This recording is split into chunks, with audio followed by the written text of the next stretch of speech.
The United Nations Security Council is reportedly close to taking action against North Korea for its recent rocket launch. Choi You-sun has more on what Pyongyang may have coming. More than a month after North Korea launched a long-range rocket, the international community is likely to penalize the reclusive country for its action by the end of this week. Citing a diplomatic source in Moscow, the Seoul-based Yonhap News Agency says the U.S. and China, two permanent members of the UN Security Council, have agreed to adopt a presidential statement condemning the North for its actions and warning it against future provocations.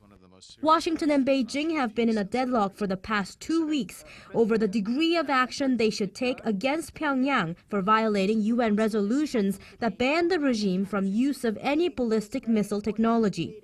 China, North Korea's longtime ally, has thus far resisted U.S.-led efforts to bring about a binding resolution against the North that would be followed by a new round of economic sanctions.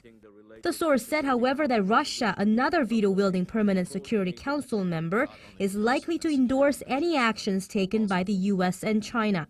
South Korea, which won a 2-year non-permanent seat on the Security Council this year, has been consulting with both the U.S. and China on the issue.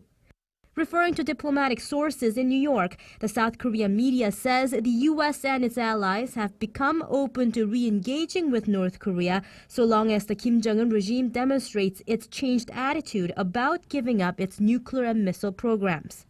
All of this comes as the Obama administration begins its second term next week, followed by leadership transitions in South Korea and China in the coming weeks.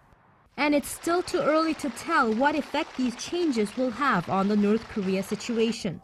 Meanwhile, the regional partners are also concerned about the possibility that Pyongyang will continue its pattern of conducting nuclear tests after rocket launches.